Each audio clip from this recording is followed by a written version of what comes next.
আজ 1 August 2025 America পৃথিবীর বিভিন্ন দেশের উপরে শুল্ক আরোপ করেছে 10 থেকে 40%।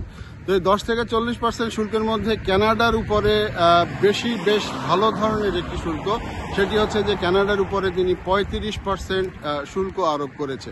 তো এই 35% শুল্ক আরোপের ফলে কানাডার ইকোনমিতে একটি বড় ধরনের বিপর্যয় দেখা দিবে এবং কানাডার অধিকাংশ বাজারই কিন্তু আমেরিকার উপরে নির্ভরশীল।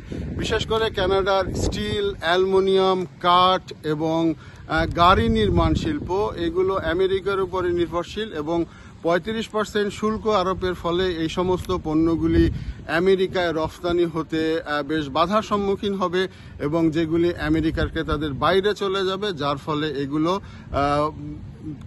আমেরিকাতে রফতানি করা প্রায় বন্ধ হয়ে যাবে। আর অন্যদিকে আরেকটি সুখবর আছে, সেটা হচ্ছে যে ইউএস, কানাডা এবং মেক্সিকোর মধ্যে একটি ট্রেড এগ্রিমেন্ট রয়েছে। সেই এগ্রিমেন্টে কোনো ট্যারিফ আরোপ করা হয়নি এখন পর্যন্ত, ডোনাল্ড ট্রাম্প করেননি।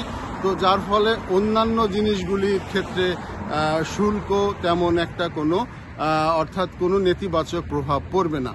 তো এরপরেও কানাডার এই যে বড় বড় ইন্ডাস্ট্রিগুলি এগুলোর ক্ষেত্রে একটি নেতিবাচক প্রভাব পড়বে, এ নিয়ে কানাডা দেন দরবার চালিয়ে যাচ্ছিল আমেরিকার সাথে। কানাডার বাণিজ্য মন্ত্রী ডমিনিক লেব্লক তিনি দীর্ঘ সময় ধরে আমেরিকাতে আছেন এবং তিনি দেন দরবার চালিয়ে যাচ্ছেন, কিন্তু তার সেই দেন দরবারের সুফল কি তা এখনো জানা যায়নি বা তার দফতর থেকে কোনো কিছু বলা হয়নি।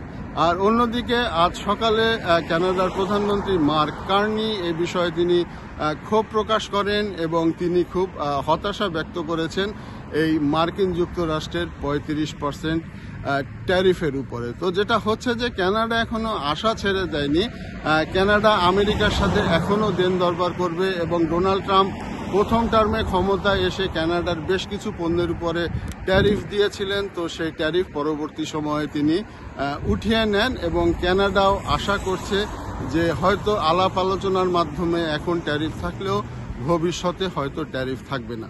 তো ট্যারিফের সূত্রপাতটা ছিল এইভাবে যে প্রথমে ইউএসএ ক্ষমতা এসে অর্থাৎ মার্কিন প্রেসিডেন্ট ডোনাল্ড ট্রাম্প ক্ষমতা এসেই তিনি দাবি করেছিলেন যে আমেরিকাতে অর্থাৎ কানাডা থেকে প্রচুর পরিমাণে অবৈধ অভিবাসী আমেরিকায় যায় এবং নিষিদ্ধ একটি মাদক ফ্যান্টানিল সেটি আমেরিকায় যায়। তো সেটি যাওয়া বন্ধ না করলে আমেরিকা ট্যারিফ দিবে এবং কানাডা সেটা বন্ধ করে, কিন্তু আমেরিকা তার দৃষ্টিতে তিনি সন্তুষ্ট না হওয়ার ফলে তিনি এই ট্যারিফ দিয়ে যাচ্ছেন। আরেকটি বিষয় একটু উল্লেখ না করলেই নয়, যে সেটা হচ্ছে যে গত 2 দিন আগে কানাডা ঘোষণা করে তারা ফিলিস্তিনকে শর্ত সাপেক্ষে একটি স্বাধীন রাষ্ট্র হিসাবে স্বীকৃতি দিবে এবং এটি আমেরিকার ফরেন পলিসির বাইরে গিয়ে কানাডা এই কথাটি বলেছিল। কানাডা ফ্রান্স এবং যুক্তরাষ্ট্রের সাথে তাল মিলিয়ে এই কথাটি বলেছিল এবং শেষ সময়ে এই ট্যারিফের যে ঘোষণাটা অর্থাৎ ট্যারিফ উঠিয়ে না নেওয়া এটিও কিন্তু অন্যতম একটি কারণ হতে পারে। তো সব মিলিয়ে কানাডার ইকোনমিতে স্থবিরতা আসবে, এখন দেখা যাক ভবিষ্যতে কি হয়। কানাডার ম্যানিটোবা থেকে মোহাম্মদ শাকিবুর রহমান খান।